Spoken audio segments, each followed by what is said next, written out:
안녕하세요. 감정평가사 2차 법규 판례 강의를 하게 된 법규로 합격 정태상 평가사라고 합니다. 간단하게 제 소개를 좀 하자면요. 저는 정태상 평가사고 30기로 합격을 했고요. 2019년에 합격을 했습니다. 학력은 고려대학교에서 행정학을 전공했고, 제가 법학 부전공했어요. 그리고 서울대학교 행정대학원에서 행정학을 전공했고, 근데 행정학과지만 행정법을 전공하신 홍준형 교수님 밑에서 2년 동안 배웠습니다. 저희 교수님은 간평 출제로 3번 정도 들어가셨어요. 저희 법규 과목으로. 네. 그러셨던, 그래, 나름대로 공부 좀 했다.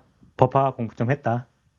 그리고 수험 관련해서는 저희 평가사 30회 동차로 합격했습니다. 1, 2차 같이 합격을 했고, 법규 67.5점 받았고요. 그리고 특이사항으로는 제가 11년, 12년, 거의 10년 전이죠. 행시 공부를 좀 했었습니다. 행정고시는 4년 공부했었고, 그 중에 제가 다른 과목을, 제 전공이 행정학인데 행정학을 못했어요.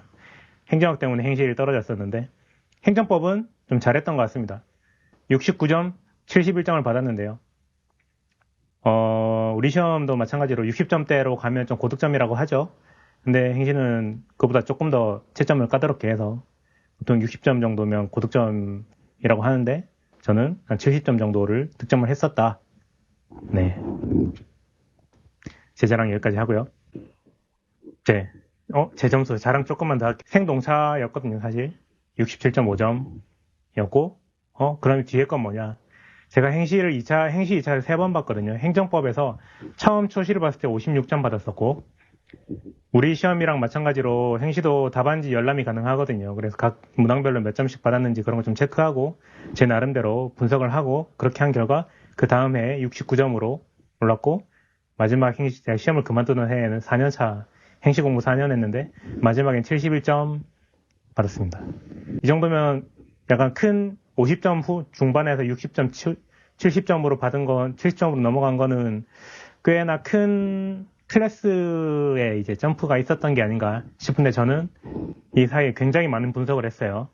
굉장히 많은 분석을 했고, 제가 법학 부전공을 하면서 교수님들한테 찾아가서 이것저것 많이 이제, 그때는 아직 사법시험이 남아있던 시절이라서 법대 교수님들이 이제 법학시험에 굉장히 관심을 많이 가지시던, 물론 지금도 마찬가지지만 아무튼 제 나름대로 뭔가 이제 법학시험의 채점 기준에 대해서 뭔가를 좀 익힌 때가 아닌가 그렇게 생각을 합니다. 그리고 이건 뭐 혹자는 이렇게 말할 수도 있죠. 네가 법을 잘 하는 거는 그건 네 이야기고 학생들을 잘 가르치는 건 별게 아니냐 라고 하지만 저는 제가 간평 저 19년에 합격을 했죠. 근데 네, 제 30기지만 30기 중에 제 과외를 받고 합격한 분들이 좀 많았습니다. 한 10명 정도 됐고 그 이후에 31기, 32기, 33기까지 거의 매년 한 10명 정도씩은 합격생이 나왔던 것 같아요. 제가 온라인이든 오프라인이든 도와드렸던 분들 중에서 10명 정도씩은 나왔던 것 같고 대부분 2년차였습니다. 생동차도 2명 있었어요. 30기에 1명 있었고 31기에 1명 있었고 우연인지 그 둘이 같은 법인을 다니고 있습니다.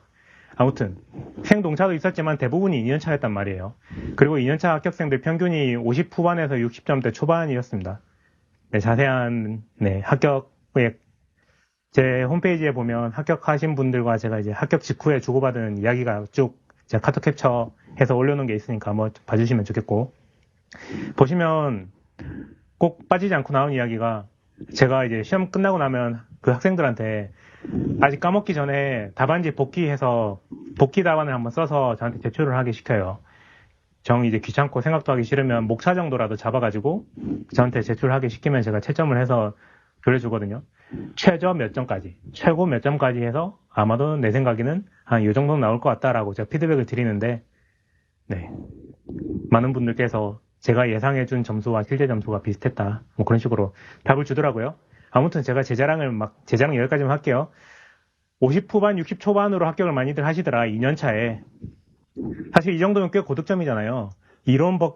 실무 이론에서 꽈락이 넘고, 실무 이론 면과락을 하고, 법규에서 50점대 후반 받으면 우리 시험 합격합니다. 아무튼 꽤 고득점이에요. 2년차에. 아무튼 그렇습니다.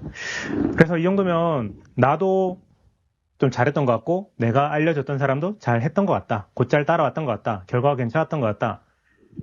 제가 생각할 때 고득점의 제 나름대로 생각하는 비법이라고 하면 법조문을 굉장히 잘 활용했기 때문이 아닌가 싶어요. 그럼 이제 지금 판례 강의라고 해놓고 왜 이렇게 법조문 이야기를 하느냐라고 하시는 분이 있을 것 같아서 제가 설명을 드려볼게요. 제가 하고 싶은 이야기는요. 우린 판례 강의잖아요. 근데 판례 강의이지만 법조문과 같이 공부를 해야 판례를 정확하게 공부를 할 수 있다. 그리고 고득점에 가까워질 수 있다. 네, 저는 그 말을 하고 싶었어요. 법조문과 함께 판례를 공부해야 된다. 설명을 좀 드려볼게요. 일단 법규 시험은요. 우리 시험뿐만 아니라 옛날 사법시험부터 해서 행정고시, 뭐 노무사도 그렇고 법무사도 그렇고 변호사 시험도 그렇고 모든 법을 다루는 법학시험의 본질은 주어진 분쟁 상황을 해결하는 거예요. 수험생한테 교수님들이 분쟁 상황을 던집니다. 대부분 뭐 판례를 베이스로 한 상황을 저희한테 제시를 하겠죠. 둘이 다투고 있는 상황을 제시를 해놓고 우리 보고 해결을 해봐라. 갑의 말이 맞는지 을의 말이 맞는지 해결을 해봐라. 혹은 뭐 갑은 지금 보상을 받고 싶다고 막 주장을 하고 있는데 갑이 보상을 받을 수 있는지 없는지 판단을 해봐라.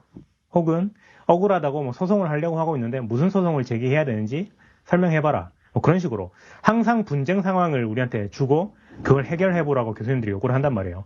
그때 우리는 제일 먼저 쓸 수 있는 수단이 법조문입니다. 당연하죠. 법이니까. 아니 분쟁 상황에서 법조문 제일 먼저 들이대면서 당신의 상황에서 적용되는 법조문은 우리 법 뭐 몇 점 몇 점입니다. 그리고 그 법조문에 따르면 당신은 이러이러한 요건을 모두 충족했기 때문에 보상을 받을 수 있을 것으로 생각이 됩니다. 네. 법규 시험의 본질은 법조문이에요. 근데 판례를 왜 공부해야 되느냐? 법조문만으로 해결이 안 되는 상황이 있거든요. 법조문은 국민 모두가 동의할 만한 내용을 명문화한 문서인데요. 근데 모두가 동의할 만한 내용이라면 우리 현실은 언제나 예외가 존재하는 법이고 명문화 해놓은 게 있으면 그 사각지대를 노려서 이제 빠릿빠릿하게 스마트하게 행동하시는 우리 대한민국 국민들이 계시죠. 아무튼 그래서 법조문은 굉장히 훌륭한 내용으로 채워져 있지만 가끔씩 법조문의 사각지대, 법조문이 커버하지 못하는 그 영역이 있단 말이에요. 그런 상황에서 법조문만으로 완전히 해결이 안 될 때 그때 2순위, 까먹지 마세요. 2순위입니다. 2순위로 판례를 활용하는 거예요. 판례는 말 그대로 법조문만 가지고 해결이 안 될 때 나름의 권위를 가지고 있는 오피셜한 그런 권위를 가지고 있는 판사님들께서 법조문을 해석해서 현실에다가 접목해서 현실의 분쟁 상황을 해결하는 것. 그게 판례입니다. 판례는요, 단순히 암기할 대상이 아니고요. 판사님들이 우리한테 법조문은 이렇게 해석을 하는 거야. 현실에서 이렇게 적용하는 거야. 라고 가이드를 주고 있는 거라고 생각하면 됩니다. 특히 우리 수험생들한테는 가이드에 그치는 것이다. 네, 제가 지금 판례 강의인데 판례를 조금 격하를 하고 있죠. 실제로도 법조문이 더 중요하기 때문입니다. 아무튼 그렇다고 해서 판례가 안 중요한 건 아니에요. 근데 판례 중요하죠. 실제로 시험장에서 나오는 거는요. 시험장에서 우리가 만나게 될 분쟁 상황은 법조문만으로 해결이 안 되는 상황이 많이 나와요. 그때 우리는 판례를 적극적으로 활용을 해야 됩니다. 다만 이 경우에도 적극적으로 활용한다고 해도 법조문을 이제 서포트하는 역할로서 적극적으로 활용을 하는 거예요. 그렇게 해야 고득점이 나옵니다. 법조문 언급도 하지 않고 그냥 학설 이야기하고 판례 이야기하고 네, 그냥 외워서 그렇게 하면 굉장히 훌륭하게 적어도 50점대, 60점대를 넘기가 쉽지 않아요. 네. 그렇습니다. 그렇기 때문에 우리는 판례를 활용을 해야 되는데 법조문보단 법조문과 함께 활용을 하는 것이다. 그리고 제가 학설은 3, 4순위 정도라고 해놨죠. 제 개인적인 사견으로는요. 우리 특히 간평시험에 있어서는 학설은 한 7, 8순위, 9순위, 10순위 정도. 그 정도로 뒤로 밀어놔도 상관이 없을 것 같습니다. 왜냐하면 우리 시험에서 법조문과 판례 말고 법조문도 관련성이 없고 판례도 그렇게 뚜렷한 관련이 없는 판례인데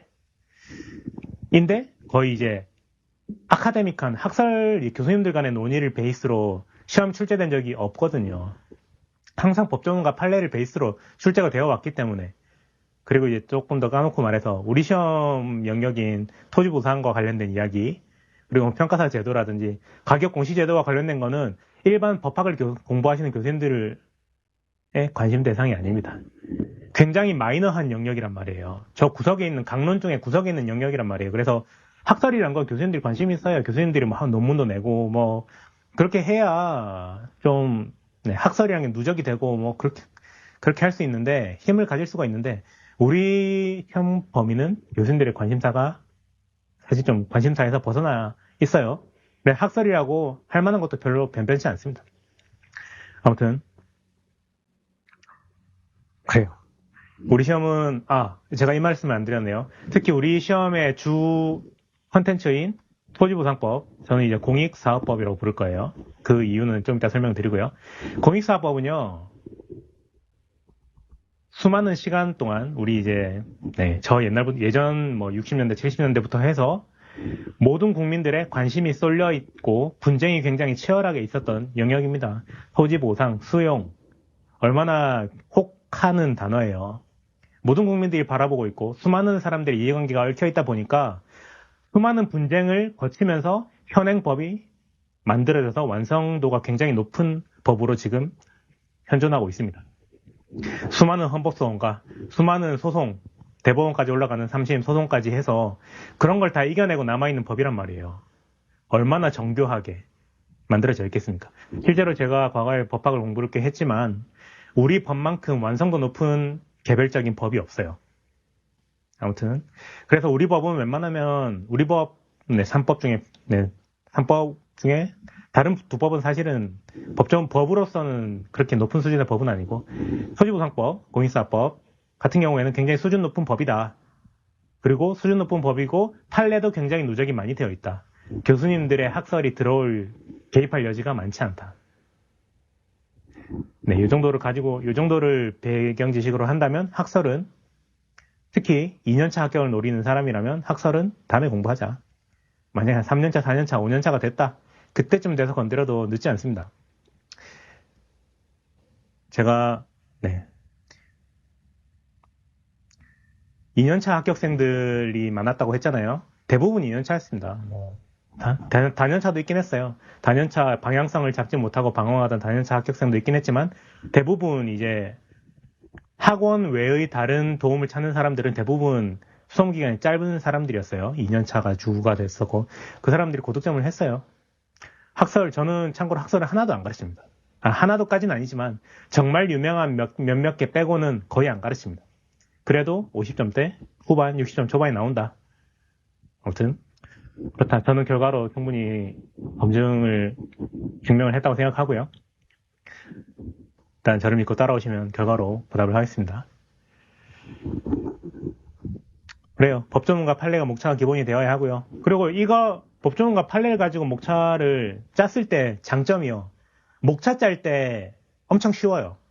관련 법령의 검토, 관련 판례의 검토, 사안의 해결이라는 큰 틀을 가지고 적용을 하면 초짜들이 목차 어떻게 짜야 되는지 이제 어렵잖아요. 이제 목차를 짤 때 시간 소비가 되잖아요. 그 시간을 줄여줍니다. 문제 소재. 이 문제는 이런 게 쟁점이 되고 있다. 관련 법조문을 찾아봤더니 이러이러하게 되어 있구나. 관련 판례도 있다. 유사한 상황에서 판사님은 보상이 안 된다고 하셨다. 그리고 사안의 해결. 법조문에도 이런 내용이 있고 유사한 상황에서 판사님도 이렇게 해결을 하시더라. 따라서 우리의 사안에서도 이렇게 될 것이다. 라는 식으로 목차를 짜면 굉장히 심플합니다. 밑에 제가 A타입, B타입 나눠놨죠. B타입 같은 경우에는 사실 이게 법학시험의 스탠다드예요. 많이들 들어보셨을 거예요. 문, 학, 판, 검, 사라고 해서 문제 소재, 학설, 판례, 검토, 사안의 해결 이렇게 답안지 목차를 짜는 게 스탠다드거든요. 사실 우리 시험뿐만 아니라 모든 법학시험의 기본인데 저는 과거에 이제 행정고시 공부를 할 때도 저는 공부를 할 때 배울 때는 이렇게 배웠어요. 학원이나 이제 학교에서 교수님들한테 배울 때는 이렇게 저도 배웠는데 수험을 할 때는 A타입으로 갔을 때가 결과가 더 좋았다. 제가 2년차 행시 2년차 때 저는 공부 정말 열심히 했거든요. 행시도 학원이 있단 말이에요. 한림법학원이라든지 그런 학원들이 있는데 거기서 저 거의 2년 차였지만 좀 법학이 적성에 맞았는지 매번 거의 모범 답안으로 뽑혔어요. 이런 목차를 가지고 모범 답안으로 뽑혀서 저는 내가 좀 잘하는 것 같다. 이 정도면 한 70점 받겠다. 주변에 나보다 잘하는 사람 없는 것 같다. 라고 굉장히 이제 건방졌던 시절이 있었는데요. 실제 시험을 가니까 56점인 거예요. 저는 그때 시험 치고 나서 다 맞췄다고 생각했거든요. 쟁점도 다 맞췄다고 생각했고 그랬는데 60점을 못 넘더라고요. 근데 제가 이제 분석을 통해서 이런 식으로 A타입의 형태로 목차를 좀 바꿔서 제가 연습을 더 했더니 69점, 71점을 받았던 것 같습니다. 아무튼 제 자랑 여기까지 할게요. 빨리 본론으로 넘어가고 싶어요. 아무튼 법조문과 판례가 메인이어야 한다. 우리는 판례 강의이지만 법조문과 함께 판례를 공부할 것이다. 그럼 함께 공부하는 건 어떻게 하는 것인지 이어서 설명을 드려보겠습니다. 제가 이 말을 빠뜨렸네요. 그리고 B타입도 좋지만요. A타입은 핵심이 이거예요. 필요 학습량을 줄일 수 있다. 과감하게 학설 공부 안 합니다. 학설 공부 안 하기 때문에 학설을 외울 시간에 법조문과 판례를 더 외울 수 있고요. 그래서 저는 사실 달달 외우는 거 되게 싫어하거든요. 네. 결국 물론 마지막에는 암기를 해야 되지만 처음부터 암기하고 암기한 걸 가지고 퍼즐 끼워 맞추듯이 하는 거를 되게 싫어하는 사람이에요. 왜냐하면 효율성이 떨어지기 때문에. 아무튼 학습량을 줄일 수 있고요. 범용성이 높아요.